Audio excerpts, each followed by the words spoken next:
अब देखिए हम आपको लेके चलेंगे निकोलस रोरिक। Nicholas Roerich. अब पहली बात तो आपको यह याद रखना है, हमने आपसे चर्चा किया अभी अभी, कला वह चीज होती है जो न किसी देश का बंटवारा करती है, न किसी जात का बंटवारा करती है, न किसी धर्म का बंटवारा करती है। वह केवल और न किसी रेखा का बंटवारा करती है, न किसी बॉर्डर का बंटवारा करती है। वही कारण है आपको अमिता शेरगिल की नजर आएगा, वही कारण है कि आपको निकोलस रोरिक का नजर आएगा। आपने अभी अभी पढ़ा कि अमिता शेरगिल हंगरी से थी, हंगरी। लेकिन अब हम आपको जो बताने चल रहे हैं निकोलस रोरिक का है।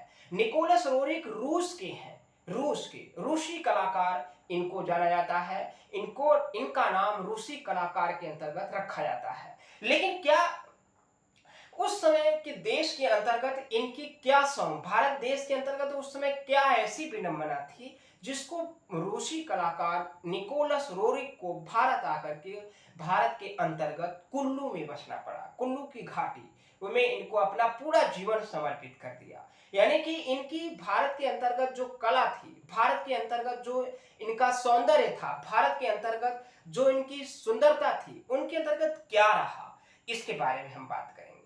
चलिए बात करते हैं निकोलस रोरिक। पहले पॉइंट आपको याद रखने हैं, मेन पॉइंट हम आपको चर्चा करेंगे, मेन चीजें। अब मेन चीजें हैं तो आप पहले बात आप याद रखेंगे, इनको दृश्य चित्रकार के रूप में जाना जाता है, दृश्य चित्रकार। अब यह दृश्य चित्रकार का तात्पर्य होता है सैरा चित्रकार, सैरा चित्रकार। सैरा चित्रकार का तात्पर्य जो दृश्य चित्रकार होते हैं उनको सैरा चित्रकार के नाम से भी संबोधन किया जाता है। यानी कि जो ज्यादातर लैंडस्केप पेंटिंग का निर्माण करते हैं उनको दृश्य चित्रकार के नाम से भी कहा जाता है और उनको सैरा चित्रकार के नाम से भी जाना जाता है। यह दोनों पॉइंट आप याद रखेंगे। सैरा चित्रकार यानी कि निकोलस रोरिक या दृश्य चित्रकार निकोलस रोरिक, यह मुख्य रूप से जाने जाते हैं। पहली दूसरी बात यह आती है, इनको रंगों का जादूगर, रंगों का जादूगर किसे कहा जाता है? निकोलस रोरिक को। अगली बात यह पॉइंट आता है मास्टर ऑफ माउंटेन्स। तीसरा point master of mountains, mountains जरूर याद रखेंगे, मास्टर ऑफ माउंटेन्स। तीसरा पॉइंट, चौथा पॉइंट ये आता है हिमालय का चित्रकार, हिमालय का चित्रकार या याद रखेंगे, हिमालय का चित्रकार के नाम से जाने जाते हैं। अगले पॉइंट की अगर आप बात करें, हिमालय की आत्मा का चित्रकार, हिमालय की आत्मा का चित्रकार, हिमालय की आत्मा का चित्रकार के नाम से जाना जाता है। यह इतना, और एक पॉइंट और है आपका, वह पॉइंट है प्राच्य प्राकृतिक चित्रों के जादूगर। प्राच्य प्राकृतिक चित्रों के जादूगर। अब बात आती है प्राच्य प्राकृतिक चित्रों के जादूगर। हमने आपसे पहले बताया कि निकोलस रोरिक को मुख्य रूप से प्राच्य यानी कि सैरा चित्रकार, दृश्य चित्रकार के रूप में जाना जाता है। लेकिन क्या यह हिमालय का बेटा, हिमालय की आत्मा, यानी मास्टर ऑफ माउंट, यह क्या इनके बारे में है? क्यों संबोधन किया गया? क्योंकि निकोलस रोरिक एक ऐसे व्यक्ति हैं जिन्होंने की कलाकृतियों में सबसे ज्यादा पर्वतीय यानी पर्वत के चित्रांकन देखने को मिलते हैं। यह कहाँ रहते हैं? कुल्लू मनाली, कुल्लू के अंतर्गत ये रहते हैं और यहीं पे अपना पूरा जीवन समर्पित कर देते हैं भारत आने के बाद। लेकिन हम इनके बारे में चर्चा करेंगे कि ये कब भारत आए और इन्होंने कहाँ की कला से ज्यादातर प्रभावित रहे। लेकिन बात करें सबसे पहले कि इन्होंने सबसे ज्यादा जो चित्रांकन किया है वह किया है हिमालय का। यही आप पॉइंट जरूर याद रखेंगे। यही कारण है कि यानी कि निकोलस रोरिक को हिमालय का बेटा के नाम से संबोधन, हिमालय का चित्रकार के नाम से, मास्टर ऑफ माउंटेन्स के नाम से, नहीं प्राच्य चित्रों के जादूगर के नाम से, रंगों का जादूगर के नाम से, इत्यादि नामों से संबोधन किया जाता है। अब बात आती है एक पॉइंट के, हमने आपसे कहा कि निकोलस रोरिक एक ऐसे व्यक्ति हैं जो रूस देश के हैं, यानी रूसी कलाकार, कलाकार के नाम से संबोधन किए जाते हैं, लेकिन है एक क्या, चित्रकार है। और चित्रकार, लेकिन चित्रकार में कौन से चित्रकार, चित्रकार में कई चित्रकार होते हैं, लेकिन यह सैरा चित्रकार है। सैरा चित्रकार, सैरा चित्रकार का तात्पर्य रहा कि यह दृश्य चित्रकार है, दृश्य चित्रकार के रूप में जाने जाते हैं। यानी चित्रकार के अंतर्गत सैरा चित्रकार या आप दृश्य चित्रकार के नाम से भी संबोधन करते हैं। अब हम बात करेंगे, थोड़ी सी पॉइंट है, आप निकोलस रोरिक को पढ़ रहे हैं, निकोलस रोरिक के बारे में जान रहे हैं, तो आप पहले रोरिक का तात्पर्य समझें। रोरिक का मतलब होता है, रोरिक का शाब्दिक अर्थ होता है यश, यानी यशस्वी, यशस्वी यानी यश का धनी, यश का धनी के नाम से जाना जाता है। दूसरी बात आती है निकोलस रोरिक का जो माध्यम है, माध्यम यह कौन सा है, जल रंग, जल रंग माध्यम है। जो विषय है, अब इनके विषय आप याद रखेंगे, प्राकृतिक चित्रण, प्राकृतिक चित्रण, प्राकृतिक चित्रण यानी नेचुरल, नेचुरल चित्रांकन करते हैं। देखिए प्राकृतिक चित्रण और प्राकृतिक दृश्य चित्रण में अंतर होता है। प्राकृतिक दृश्य चित्रण और प्राकृतिक चित्रण के अंतर्गत बहुत बड़ा अंतर होता है। प्राकृतिक चित्रण के अंतर्गत आप केवल और केवल जितने भी फूल होते हैं उनका चित्रांकन करते हैं। सभी प्रकार के फूलों का चित्रांकन प्राकृतिक चित्रण के अंतर्गत किया जाता है। लेकिन अगर बात करें तो प्राकृतिक दृश्य चित्रण के अंतर्गत, प्राकृतिक दृश्य चित्रण के अंतर्गत जितने भी आपको लैंड, लैंड का मतलब होता है जमीन, जो जमीन से चीजें, पेड़, पहाड़, नदी, झरना इत्यादि चीजों का जो निर्माण किया जाता है, जो आपको दिखाई देता है, उसी को आप प्राकृतिक दृश्य चित्रण, दृश्य यानी आपको विजुअल होता है, वह दिखाई देने वाली चीज है, इसलिए उसको दृश्य चित्रकार के नाम से संबोधन किया जाता है। हमने आपको बताया प्राकृतिक चित्रण और प्राकृतिक दृश्य चित्रण में फर्क होता है। प्राकृतिक चित्रण के अंतर्गत केवल और केवल आप जितने भी प्रकार के फूल होते हैं, गेंदा, चमेली, जूही, चंपा, कनेर, लाल कनेर, पीला कनेर, जितने भी गुलाब, जितने भी प्रकार के फूल होंगे उनका चित्रांकन प्राकृतिक चित्रण के अंतर्गत किया जाता है। लेकिन प्राकृतिक दृश्य चित्रांकन के अंतर्गत लैंडस्केप किया जाता है, जो नेचुरल चीजें होती हैं, यानी कि नेचुरल, जिसमें से आप झरना, पेड़, पहाड़, नदियां इत्यादि चीजों का निर्माण करते हैं, यह चीजें रही। तो कहा जाता है कि निकोलस रोरिक कैसे हैं, निकोलस रोरिक प्राकृतिक दृश्य चित्रांकन के अंतर्गत जाने जाते हैं। प्राकृतिक दृश्य चित्रांकन के बारे में बताया है, सैरा चित्रकार, सैरा चित्रकार को ही यानी प्राकृतिक दृश्य चित्रकार के नाम से जाना जाता है। इतने पॉइंट रहे। अब हम आपको अगले पॉइंट पे लेके चलेंगे, किनके बारे में, निकोलस रोरिक के बारे में।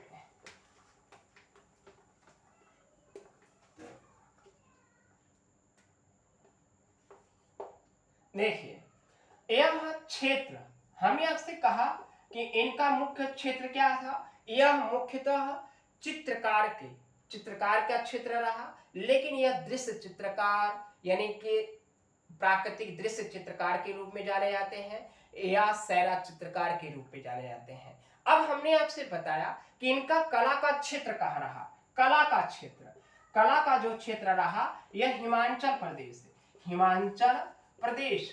अब हिमाचल प्रदेश में आपने अभी अभी पढ़ा किसको, अमृता शेरगिल को। तो अमृता शेरगिल के अंतर्गत हमने आपको बताया कि शिमला में ठहरी थी समर हिल के अंतर्गत, लेकिन हमने आपसे अब चर्चा कर रहे हैं हिमाचल प्रदेश के अंतर्गत दूसरे महत्वपूर्ण कलाकार जिनको आप जानते हैं निकोलस रोरिक के बारे में। निकोलस रोरिक कहाँ ठहरते हैं, या कुल्लू घाटी के अंतर्गत, कहाँ, कुल्लू घाटी, जरूर याद रखेंगे, कुल्लू घाटी के अंतर्गत इन्होंने अपना निवास बनाया, काफी फेमस रहा। अब हम बात करते हैं थोड़ी सी जीवन परिचय शैली के बारे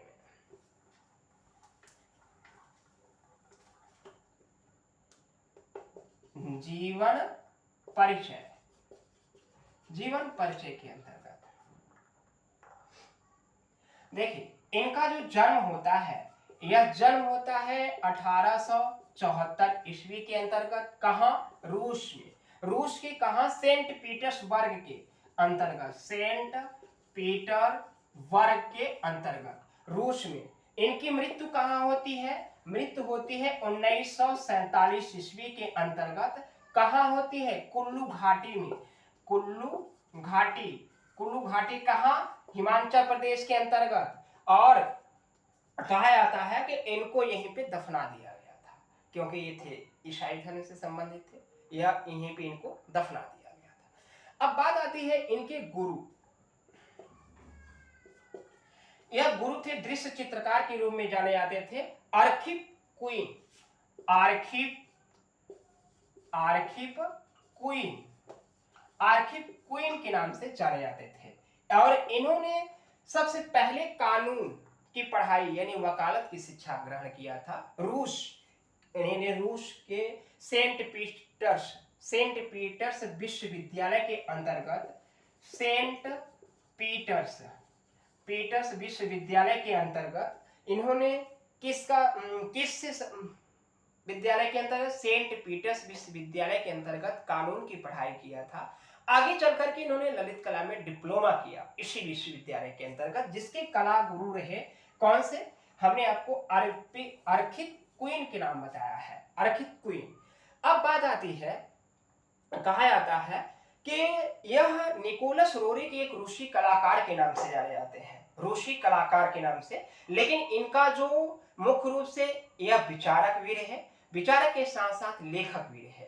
लेकिन एक बात आप जरूर याद रखेंगे कि यह जो आप पढ़ रहे हैं रूसी कलाकार निकोलस रोरिक, और जो हमने अभी आपको पढ़ाया कौन से पॉइंट पे? हंगेरियन में किसका? अमिता शेरगिल के बारे में बताया। इन दोनों का संबंध बंगाल से कोई मतलब नहीं है, बंगाल से इनका कोई ताल्लुक नहीं है। यह पॉइंट आप जरूर याद रखेंगे कि इनका बंगाल से कोई लेना देना नहीं है। अब बात आती है हम इनको भारत आगमन पे हम बात करेंगे। अब इनके जीवन पे तो हमने थोड़ा सा प्रकाश डाल लिया, अब हम इनको संबंध करते हैं भारत से। भारत में यह कब आते हैं? 1924 ईस्वी में। अब देखिए 1921 ईस्वी में भारत कौन आया था? वह आए थे कौन? अमिता शेरगिल। लेकिन 1924 ईस्वी में कौन आते हैं? यह आते हैं आपके निकोलस रोरिक। लेकिन 1924 में आते हैं और यह भारत के जो भारतीय कला के जो सौंदर्य थी, भारतीय कला के सौंदर्य से काफी प्रभावित थे। लेकिन कहा जाता है यह उससे प्रभावित होकर के यह 1924 ईस्वी में भारत आते हैं, और वह किस माध्यम से? सोवियत संघ के माध्यम से आए, सोवियत संघ के। अब यह पॉइंट भी आप याद रखना है, इनका सोवियत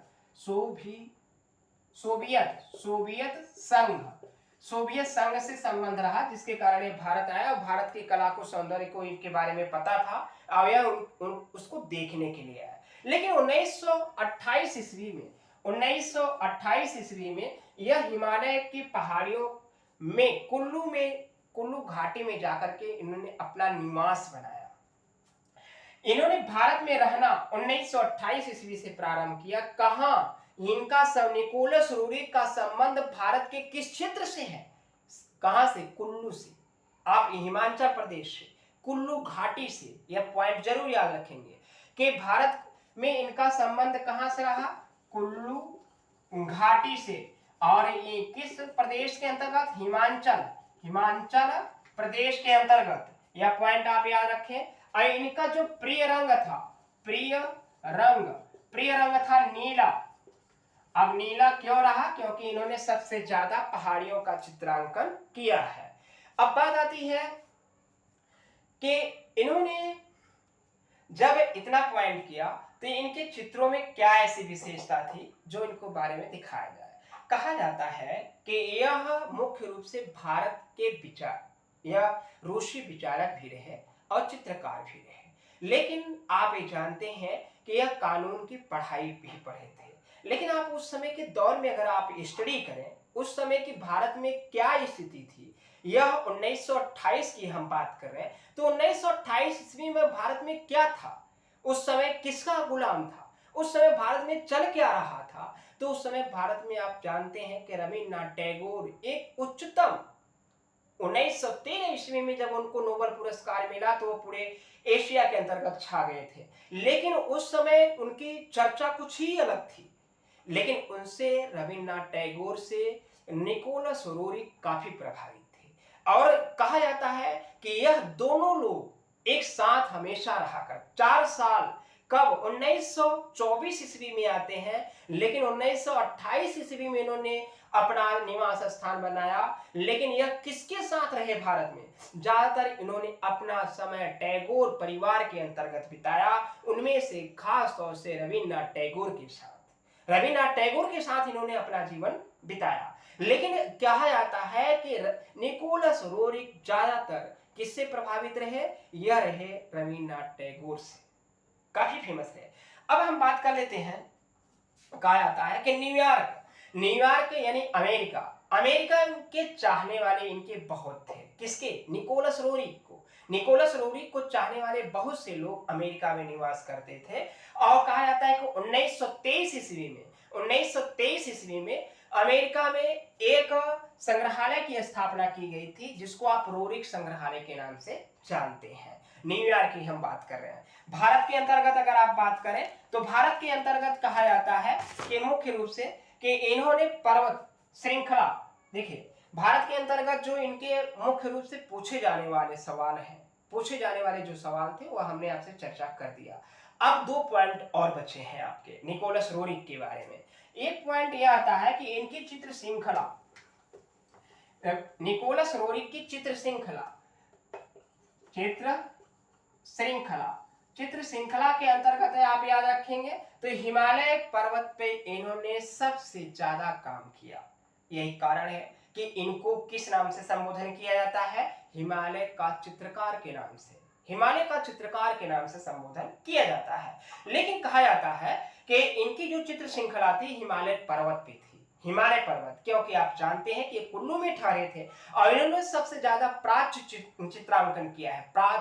प्राच्य का मतलब सैरा का तात्पर्य होता है दृश्य चित्रांकन। खास तौर से अपनी कलाकृतियों में पूरे पहाड़ों को ही इन्होंने दर्शा दिया है, यानी नीले पहाड़ों को दर्शा दिया है। यानी इनको पहाड़ों पे चित्रकारी करना बहुत ही सुंदर लगता था। याद रखेंगे किसको? निकोलस रोरिक को। हमने आपसे चर्चा किया, जो हम पहला पॉइंट बताया हिमालय पर्वत पे इन्होंने क्या बनाई है? चित्र श्रृंखला बनाई है। दूसरा पॉइंट कैरोलिन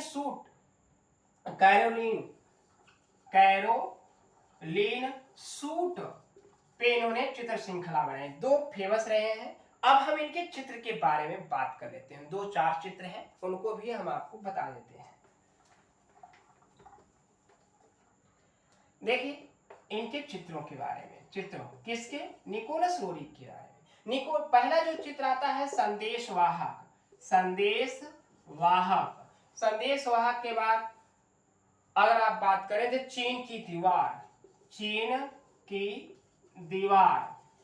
दीवार, मदर ऑफ द